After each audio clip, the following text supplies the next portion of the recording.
Mesdames et messieurs, bienvenue à ce journal en langue française de ce samedi 15 janvier 2022, dont voici les grandes articulations. La force de défense nationale du Burundi a procédé ce samedi à la passation d'un test de niveau intellectuel pour les candidats voulant entrer à l'Institut supérieur des cadres militaires ISCAM. Cet examen s'est fait sur tout le territoire national. L'ordre des médecins du Burundi se dit inquiet par rapport au code des assurances. Ce code dissocie les médecins libéraux et les médecins pressants dans les hôpitaux publics. Vous le suivrez dans ce journal. Encore une fois, bienvenue.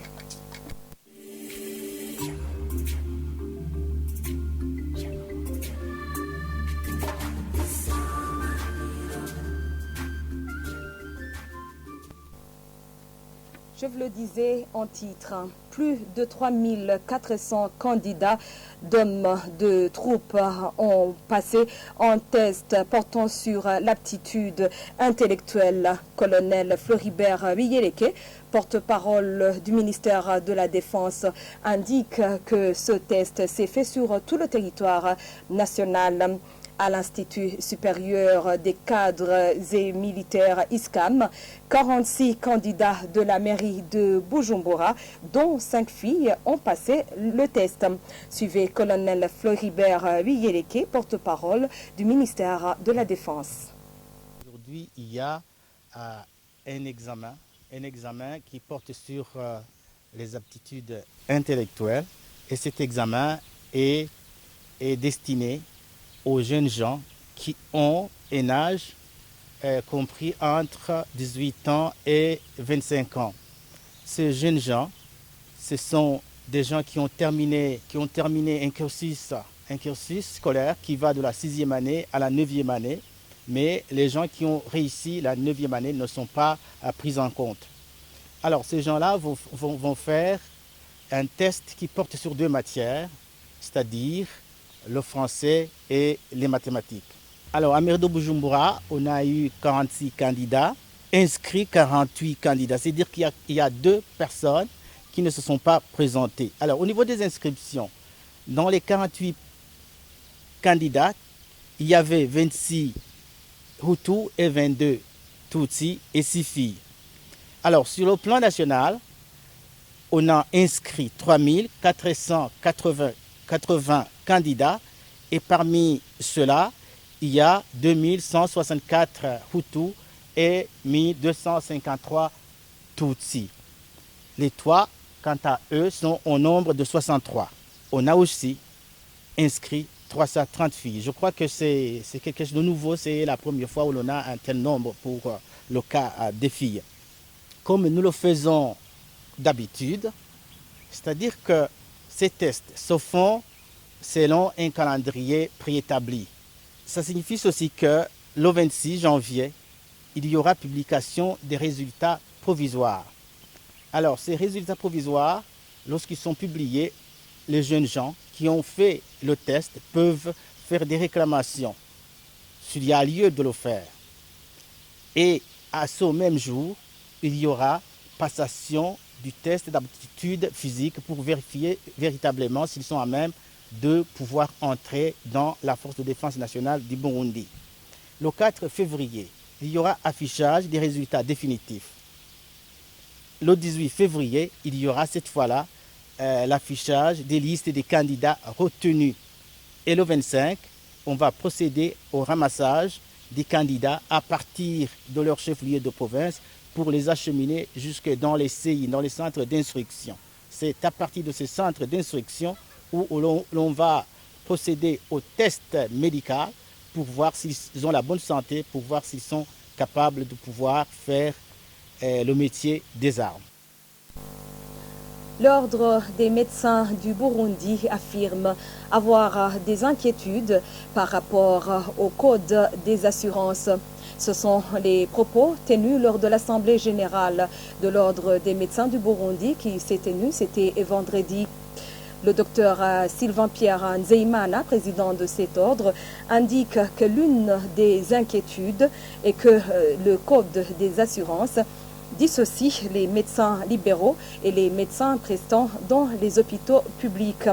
Selon lui, l'Ordre des médecins du Burundi voudrait que ce code des assurances se réfère au code de déontologie des prestataires de santé qui est en train d'être élaboré. Suivez-le.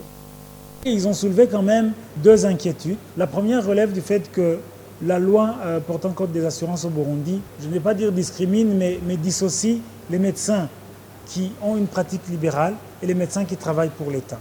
Donc c'est comme si la loi était destinée uniquement aux médecins qui ont un exercice libéral, ce qui en réalité est discriminatoire parce que les médecins ont une activité, ont la même activité, et donc les médecins libéraux, tout comme les médecins qui travaillent pour le gouvernement, pour les institutions publiques, doivent être régis par la même loi. Et donc l'inquiétude est que la loi ne peut pas être personnelle, la loi est impersonnelle et la loi ne peut pas viser une catégorie de personnel et non l'autre. Donc les médecins, tous, qu'ils soient libéraux ou bien travaillant pour l'État, doivent être considérés de la même façon. C'est la première inquiétude des médecins. La deuxième inquiétude tient compte du fait que le code, initialement appelé Code de déontologie médicale, a été renommé Code de déontologie des prestataires de santé, parce qu'en réalité, les médecins ne sont pas les seuls intervenants dans la santé. Il y a nos amis infirmiers, il y a les paramédicaux, il y a le personnel d'appui. Et la loi portant code des assurances, disons, limite la responsabilité civile aux seuls médecins. Et donc, les médecins se sentent un peu lésés et aimeraient que la loi, si elle doit être appliquée, tienne compte du code qui sera promulgué, de la loi portant code de déontologie des prestataires de soins qui sera promulgué bientôt, en ne dissociant pas et les médecins en médecins libéraux et médecins du gouvernement et les soignants d'une manière générale en médecins en catégorie médicale seulement. Donc la loi portant code des assurances doit établir une responsabilité civile pour tous les intervenants dans le domaine de la santé, donc tous les prestataires de soins, pas seulement les médecins. Page santé à présent. Les cas positifs à la Covid-19 ont sensiblement diminué au cours de ces derniers jours. L'annonce a été faite par la ministre de la Santé sans toutefois donner des chiffres précis. C'était vendredi au cours de la présentation des réalisations du second trimestre 2021-2022. Dr Sylvie Nzeimana précise que le Burundi a reçu 500 000 doses de vaccins Sinopharm et plus de 150 000 de Johnson & Johnson. Je vous propose de la suivre. S'agissant de la campagne d'Akira, Sinandura, Kansinandukiza coronavirus, les activités suivantes ont été réalisées. La poursuite du dépistage de la population, de la prise en charge des cas positifs et la vaccination des volontaires au vaccin contre la COVID-19.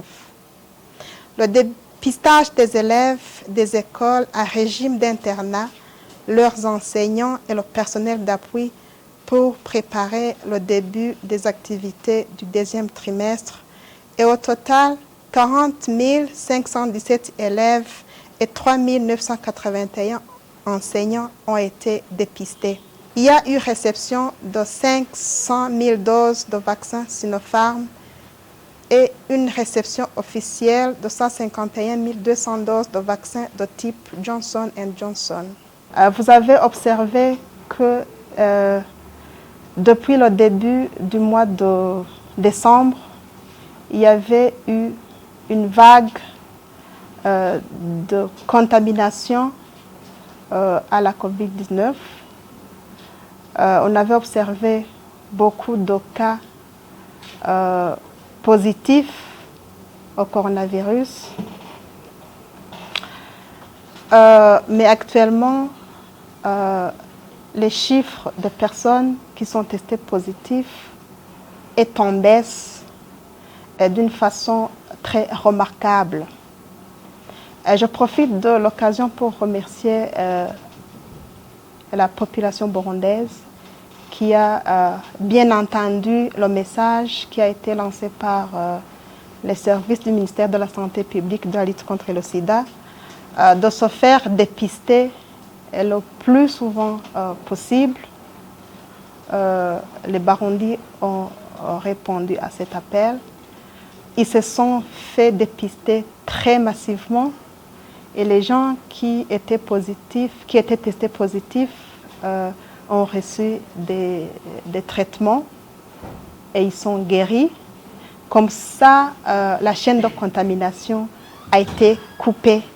C'est ainsi qu'on a pu maîtriser la vague de contamination qui avait été observée ces derniers jours. Ce journal continue. L'indisponibilité d'un pont situé au-dessus de la rivière Nahangwa est un défi rencontré par les habitants riverains qui utilisent souvent le sentier reliant les quartiers Kigobe à Nyakabiga. Les utilisateurs de ce sentier affirment que ce pont réduit le trajet, mais ils indiquent avoir peur de se noyer quand elle déborde. C'est un reportage de Omer Ndouayo. C'est un sentier qui est utilisé par des piétons. Il relie les quartiers Kigwati de la zone Nyakabiga et le quartier Kigobe de la zone Gihosha en passant dans la rivière Nahangwa. Ce sentier passe à côté de l'institut secondaire polyvalent après avoir serpenté la vallée de la rivière Nahangwa, permettant de rejoindre le quartier Kigobe, tout près de l'ambassade des États-Unis d'Amérique. Les rives de cette rivière ont une hauteur avoisinant les 15 mètres. Ce sentier est utilisé par beaucoup de personnes, y compris les élèves. Certains des usagers sont portés sur le dos pour pouvoir atteindre l'autre rive, moyennant une somme de 200 francs pour payer les porteurs. Ils affirment que c'est un raccourci utile. Lorsque je fais le contour en passant par la route principale, je marche plus d'une heure, mais si je passe par ici, ça me prend 15 minutes seulement. Ça fait 3 ans que j'utilise ce sentier. Lorsque quelqu'un passe par ici pour la première fois, il doit payer 200 francs, mais pour moi, nous sommes convenus.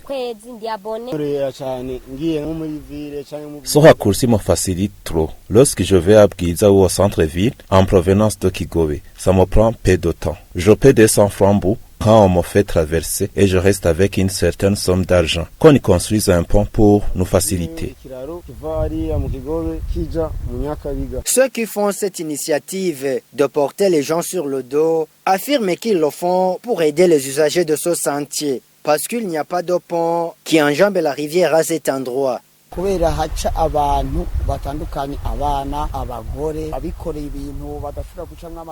Beaucoup de gens empruntent ce sentier. Lorsqu'il pleut, la rivière déborde. À ce moment, notre travail de faire traverser les gens commence. Nous faisons ce travail ici étant au nombre de 10 et chacun gagne quelque chose.